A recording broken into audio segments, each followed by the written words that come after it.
Yes, Willie Mullins joins me now. Willie, where do we begin? Dublin Racing Festival, 2 days, 9 winners, 6 Grade 1s. We've seen some exceptional performances out in the race course by some of your horses this weekend. Yeah, well, I think it's a huge thank you to Leopardstown, HRI, putting on a festival like this. I mean, what quality of horses have people had to watch for the last 2 days? I mean, a 2-day fixture with the quality of horses, I don't think we've ever seen the likes of this in the British Isles before, and prize money to boot. So tremendous thank you for the authorities for putting on this festival. And Willie, obviously we'll go through some of them. There's so many to get through. Kemby winning the feature event, the Irish Paddy Power Gold Cup. He was brilliant, wasn't he? Well, Tony was brilliant on him, I thought. You know, he gave him such a gutsy ride. Had him out there jumping for fun, and delighted for him, delighted for the connections too. You know, to finally get a big winner under their own name rather than Supreme Racing. So that was terrific for them. And Willie, he jumped so well, and Danny got us so spot on in front because customary front running tactics. He got a breather into him at the ideal time. He did enough left up his sleeve to finish off the race, and I'd say, you know, he's probably put up his best round of jumping today, to be fair, has he? I think so. On ground I thought it would be too soft for him, but Danny got a great tune out of him, but I'm sure his cousin David was telling him what to do all the time. Of course, David had won a Grade 1 on him. I think it was David's last Grade 1, or near enough his last Grade 1, when he won here in him last year as well. Willie, I presume he's on the team for the Gold Cup in Cheltenham now? We've entered him in the stairs hurdle. Oh! Yeah. I think we've got an entry for the Gold Cup too, but his record in Cheltenham over fences mightn't be as, you know, we just said, I'm not sure we had the appetite to go back there. We put him in the Gold Cup, and then we said we're definitely entering the stairs hurdle, so we're going to have a big think about that. Remember, he won the Betfair Bowl in Aintree. We might skip Cheltenham and go there. I don't know. Today's win will probably change a lot of things, but we'll have a chat about it. Good stuff. Monkfish, some of the real Trudies and some of the old timers are saying this could be one of the greats. He's faultless. He dropped back in trip today. He was brilliant. Yeah, and so natural, and you know, coming back in trip he won easier. I probably don't think latest exhibition probably he brought his A game here today, but still our fellow did it well. That was a big difference from the first day we ran him in Fairyhouse. In a maiden hurl, I said, what have we bought here? The horse looked as if he didn't know, he'd never seen a race course before, never seen a hurdle. I've never seen such a sort of a dozy sort of a horse in a race in all my life, but he just come on from that and improved to be what he is today. That's 3 Grade 1s from now. Was there a little bit of a worry with you dropping back to 2.5 today? It's always a worry, but I mean, he had 1 over 2.5, I think, his beginner's chase, and looked very, very at ease doing that. So, why I wasn't worried too much was that the opposition, they all looked like they were 3-milers as well, and you know, if it was bad for him, it was going to be bad for them. That's the way I was looking at it. So I wasn't as worried as maybe, you know, you might be. And his jumping is faultless, isn't it? It just looks like an old-time handicap chaser. I presume there's no question marks where he's going next. Like is the RSA. Yeah, that would look the thing for him. Yeah. Looks custom made for him. Yes, yeah. Appreciate it, Willie. Very good again in a muddling type of race today.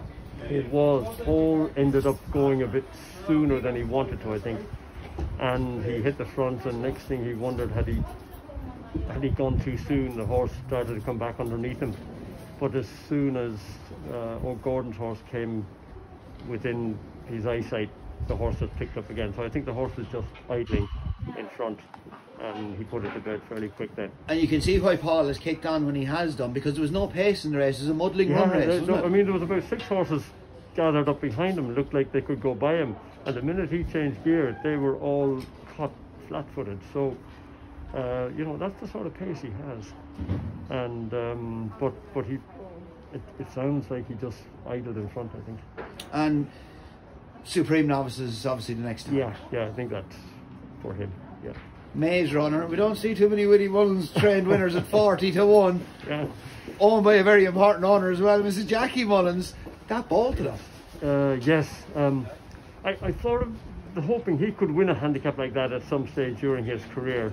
He ran too free in Navan before Christmas, I think it was, And we just said to Conor today to drop him in behind a bunch of horses, get him settled. If we could get him settled, I said, you never know what had happened. His flat race experience might come to the fore, and that's exactly what happened.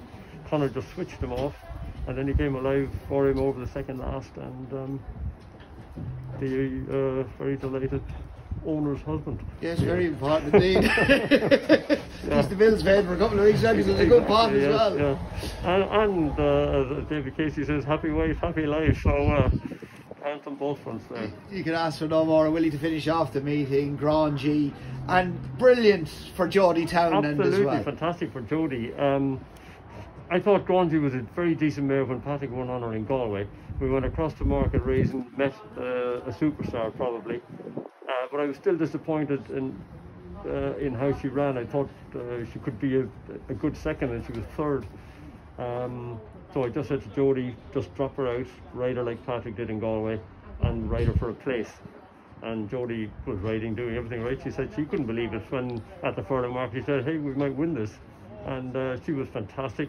Remember, she wasn't allowed to use her £7 claim there. So that puts the mare right back in contention for, she's a good mare.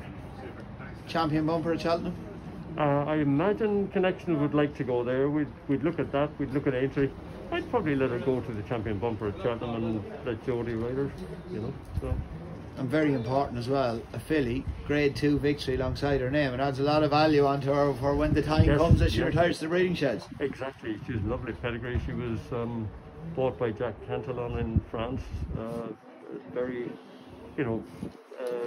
bargain price, I would have said. She looks a bargain now, isn't it? She's definitely a bargain now. And Willie, yesterday, day one, what a start. The first 3 Grade 1s over an hour and a half. You won all 3 of them. Galler de Mesney, and he was very impressive, I think. He was. He made hard work of it, but once he got there, then he won well. But I thought that the second last was he in trouble.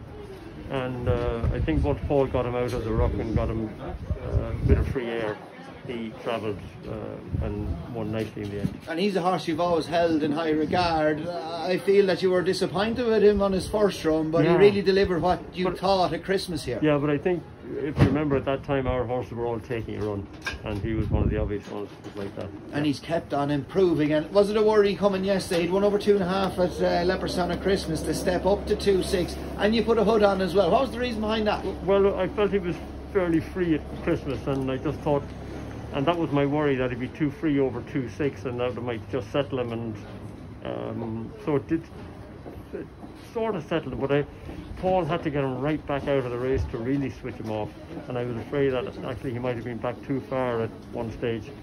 So that just shows how good he is. Ballymore, Albert Bartlett, or would the Ballymore be the grace? Ballymore, yeah. Shackham Portsmouth, what can we say about him? Well, hopefully I can get him to Cheltenham this year. That's yes, that performance, I was really taken with how confident Paul rode him, because me looking at the race, I'm thinking, has Paul nothing in the tank? He just appeared to be niggling, and I said there might be nothing in the tank. He doesn't want to show that he has nothing until he turns for home, and then of course he turned for home and he just set him alight. And Paul said to me that he was asleep underneath him and he didn't want to wake him up. He was very happy he had the 2 covered in front, and he just said he wanted to get around the last bend. So if Paul was that confident on him, that shows you what sort of feeling he was giving Paul. I love the way he's quickening up, and he's asking to go about and do his job. Yeah. Quickening up, going down to the last, and kept quickening all the way to the line. Yeah, no, he's just showing us now what he's probably showed us. He's showing the public what he showed us all the time. And obviously he is quite fragile, as is you've made public in the past as well. And yeah. We all know how good he is, but it's just to keep him right. That's it. Hopefully we get him to Cheltenham this year. We got him there last year, only to get a stone bruise or something stupid on the morning of the race. But anyhow, fingers crossed we can get him there properly this year. And that's the present, but it's always very important with the future. The novices coming along. We spoke about Appreciated and horses like that, but Energy, he was actually a second faster in the novice chase than Shackham Poor Swan the race prior. Yeah, he's another horse. He's by Denham Red, the same sire as Undersow, out of the French family. He looks to have natural ability as well over jumps. He looks, you'd want to get up on him yourself and ride him over a fence. He just looks really natural, and coming back to 2 miles didn't seem to bother him. I always felt the way he jumped that he could come back to the minimum trip. I'm not sure what his record was like in Dublin, but it wouldn't tell you that he was a champion chaser. Or it could be an Arkle chaser, if you know what I mean. And is that the obvious target for him to take on Siskin, the best of the English? Yeah, I think that's the way we go with him. Yeah. And Willie, isn't it very important to have those novices, the future talent coming along behind the Shack and Poursois and that? Oh yeah, we're lucky that we have them, and we have the owners that have the appetite to go out and try and source them and buy them for us.